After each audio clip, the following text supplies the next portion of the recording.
ఈరోజు వైఎస్ఆర్సీపీ ముఖ్య నేతలు ఈరోజు ఒక డెసిషన్ కు వచ్చారు. అది ఏంటంటే మెడికల్ కాలేజ్ ప్రైవేటైజేషన్ అని వాళ్ళు అంటున్నారు. ప్రైవేటైజేషన్ పైన ప్రతి ఊర్లో రచ్చబండ కార్యక్రమాలంట, ధర్నాలంట పెద్ద ఎత్తున, అలాగే 1,000,000 సంతకాల సేకరణ. మరి వీళ్ళు ఎక్కడ ఎవరి దగ్గర నుంచి సంతకాలు సేకరణ చేస్తారు? ఊర్లలో పల్లెలలో రచ్చబండ కార్యక్రమాలు మెడికల్ కాలేజ్ ప్రైవేటైజేషన్ పైన పెడతారంట. మరి ఆ గుంపులో, ఈ ముఖ్య నాయకుల గుంపులో అందరూ చదువుకున్న వాళ్ళలానే కనిపిస్తున్నారు. మరి వీళ్ళు చదువుకున్నారా లేకపోతే మరి ఏమో అర్థం కావడం లేదు. కానీ అసలు ప్రైవేటైజేషన్ కి పబ్లిక్ ప్రైవేట్ పార్ట్నర్షిప్ కి కూడా తేడా తెలియని నాయకులు వీళ్ళు. నేను ఒకటే ప్రశ్న జగన్ గారిని, నిజంగా మీకు మెడికల్ కాలేజీల పైన మీకు అంత ప్రేమ ఉండుంటే దాదాపు 17 మెడికల్ కాలేజు 5 సంవత్సరాల కాలంలో శాంక్షన్ అయింది. దాని ఖర్చు విలువ 8,040 కోట్ల రూపాయలతో ఖర్చు పెడితే పూర్తవుతుంది. కేంద్ర ప్రభుత్వము 1,451 కోట్ల రూపాయలు శాంక్షన్ చేశారు. అట్లాగే 700 కోట్లు పీజీ విద్యకు శాంక్షన్ చేశారు. మరి రాష్ట్ర ప్రభుత్వ వాటా కూడా ఉంటుంది. ₹1 కూడా ఖర్చు పెట్టింది రాష్ట్ర వాటా. అట్లాగే 700 కోట్లు ఏవైతే పీజీకి సంబంధించిన దీనికి ఇచ్చారో కేంద్రము, మరి దాన్ని మొత్తము డైవర్ట్ చేశారు.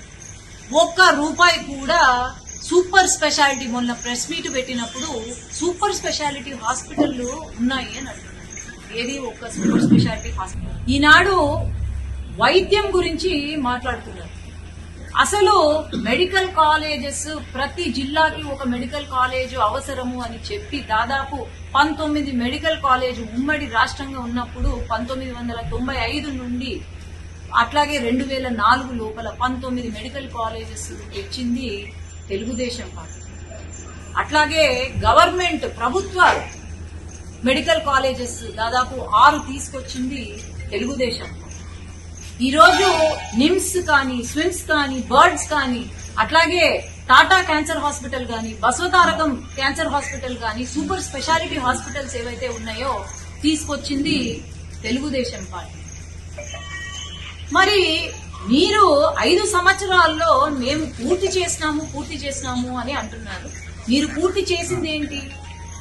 ఎక్కడ పోయి ధర్నాలు చేస్తారు? మీరు కట్టిన బేస్ మఠాలు లేకపోతే స్తంభాల పైన కూర్చొని ధర్నాలు చేస్తారా? నాకు అర్థం కాదు. ప్రైవేటైజేషన్ గురించి వీళ్ళు మాట్లాడుతున్నారు. ఆనాడు దాదాపు 50% సీట్లు ఏవైతే ఉన్నాయో గవర్నమెంట్ కాలేజెస్ లో NRI quota, self finance quota కింద 50% ₹1,00,00,000 లేదంటే 40 లక్షలు కట్టాల్సిన అవసరం ఉంది. మరి మీరా మాట్లాడుతున్నారు ప్రైవేటైజేషన్ గురించి? సీట్లలో ప్రైవేటైజేషన్ చేసింది మీరు.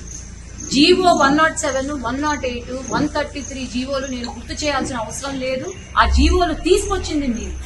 కానీ ఇక్కడ వాళ్లకు పాపము కష్టం ఏంటంటే ఈరోజు 5 సంవత్సరాల్లో వీళ్ళు ఏమీ కట్టలేకపోయారు. ఈరోజు కేంద్ర ప్రభుత్వం గాని రాష్ట్ర ప్రభుత్వం బడ్జెట్ 2 సంవత్సరాల్లో 7,000 కోట్లు పెట్టాలి అంటే అది కష్టం. అందుకు పీపీపీ, పబ్లిక్ ప్రైవేట్ పార్ట్నర్షిప్ కింద ఈరోజు ఉత్తరప్రదేశ్ కానివ్వండి దాదాపు 12 మెడికల్ కాలేజీలు పీపీపీ కింద ఉన్నాయి. లేదంటే కర్ణాటక కానివ్వండి. ఈ మెడికల్ కాలేజెస్ అన్ని కూడా వరల్డ్స్ బెస్ట్ మెడికల్ కాలేజెస్ గా కాంపిటీషన్ కూడా పెరిగి అక్కడ బెస్ట్ మెడికల్ కాలేజెస్ గా పేర్కొంది. ఈరోజు సైన్స్ లేదంటే మెడిసిన్ ఫీల్డ్ లో టెలిరేడియాలజీ అయితేనేమి, న్యూక్లియర్ మెడిసిన్ అయితేనేమి, లేదంటే పెట్ స్కాన్స్, ఇవన్నీ అవసరం. జగన్ గారు ఆయన కంటే డబ్బులు ఉన్నాయి. లండన్ కి పోయి ట్రీట్మెంట్ చేయించుకుంటాడు. లండన్ కి పోతాడు, ఏమన్నా జ్వరం వచ్చినా లేకపోతే ఏమన్నా టాబ్లెట్లు కావాలన్నా లండన్ కి పోతాడు. మరి అటువంటి ఆధునిక ఏదైతే మెడిసిన్ ఉందో అది మరి పేద ప్రజలకు అవసరం లేదా? అని నేను ప్రశ్నిస్తున్నాను. ఈరోజు ఒక మాట మాట్లాడే ముందు ఫస్ట్ మీరు తెలుసుకోండి, ప్రైవేటైజేషన్ అంటే ఏంటి, పీపీపీ అంటే ఏంటి. ఈరోజు ఒక ప్రైవేట్ వాళ్లకు కట్టడానికి ఈ 2 సంవత్సరాలలో పూర్తి చేయడానికి ప్రైవేట్ పబ్లిక్ పార్ట్నర్షిప్ కింద ఇస్తుంటే పాపం వీళ్లకు చాలా కష్టమైపోతుంది. ఈరోజు ఒక ప్రశ్న నేను జగన్ గారిని అడుగుతున్నాను. ఏంటి అంటే, మీకు నిజంగా అంత ప్రేమ ఉంటే, మెడికల్ స్టూడెంట్స్ పైన అంత ప్రేమ ఉంటే, ఎందుకు మీ పులివెందలలో శాంక్షన్ అయిన మెడికల్ హాస్పిటల్, గవర్నమెంట్ హాస్పిటల్ ఏదైతే ఉందో అది ఎందుకు పూర్తి చేయలేదు మీరు? మరి నిజంగా మీకు అంత క్రమశిక్షణ లేకపోతే అంత ప్రేమ ఉంటే పూర్తి చేసి ఉండాల్సింది. ఆ రోజు ఎన్ఎంసీ వాళ్ళు ఎందుకు మరి పర్మిషన్ ఇవ్వలేదు మొదలు పెట్టడానికి? ఎందుకు అంటే పూర్తి కాలేదు, 30% కూడా పూర్తి కాలేదు అని రిపోర్ట్ ఇచ్చింది. నేను అందరికీ గుర్తు చేయాల్సిన అవసరము, ఎవరు మర్చిపోలేని విషయాలు గుర్తు చేయాల్సిన అవసరం ఏదైతే ఉంది. ఎందుకు అంటే కరోనా సమయంలో మరి ఆనాడు ముఖ్యమంత్రి జగన్ గారు అందరికీ తెలుసు ఏమన్నారు, లోకల్ బాడీ ఎలక్షన్ పెట్టాలనుకొని బ్లీచింగ్ పౌడరు, పారాసెటమాల్ వేసుకుంటే సరిపోతుంది, కోవిడ్ మాయమైపోతుంది అని ఆనాడు చెప్పి, ఈరోజు సిఆర్ఎస్ స్టాటిస్టిక్స్ ప్రకారము మన రాష్ట్రంలో ఆనాడు కోవిడ్ కి 1,00,000 మంది చనిపోయారు.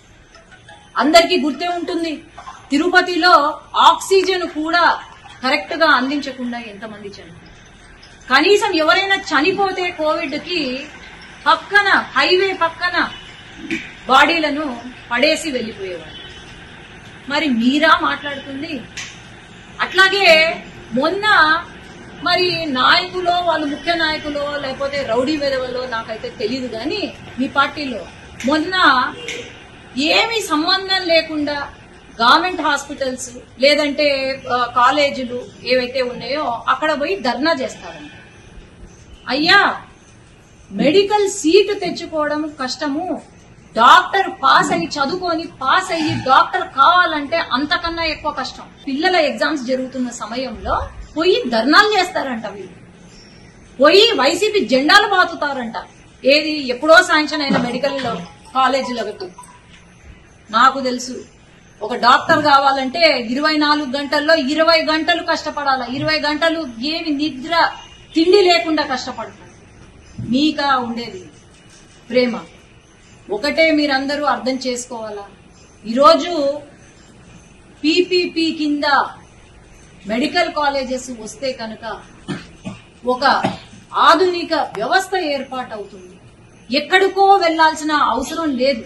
పేదవాడు ఇక్కడే ట్రీట్మెంట్ చేసుకోవచ్చు.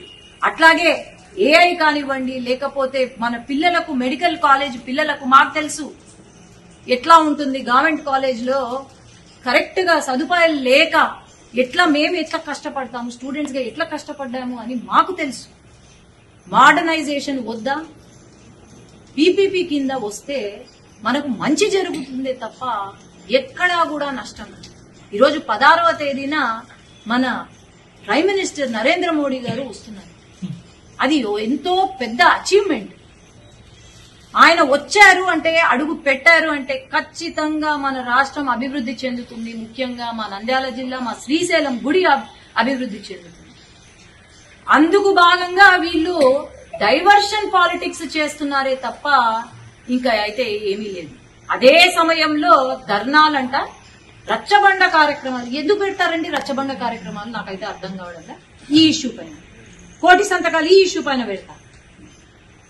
మరి ఏం జరుగుతుందో అర్థం కావట్లేదు. కానీ దయచేసి మీరు అభివృద్ధి వైపు వెళ్తున్న పార్టీ చంద్రబాబు నాయుడు గారు 24 గంటలు, లోకేష్ అన్న గారు గాని 24 గంటలు మన గురించి, మన రాష్ట్ర అభివృద్ధి గురించి ఆలోచన చేస్తున్నారు తప్ప మీలాగా గాలికి వదిలేసి అభివృద్ధి లేక, సంక్షేమము లేకపోతే అసలు కార్యకర్త, మీ సొంత కార్యకర్తలను కూడా పట్టించుకునే వాళ్ళు లేక, మీకు ఏం చేయాలో తోచక ఇలాంటి టైం పాస్ వేషాలు మాత్రం వెయ్యొద్దని నేను కోరుకుంటున్నాను.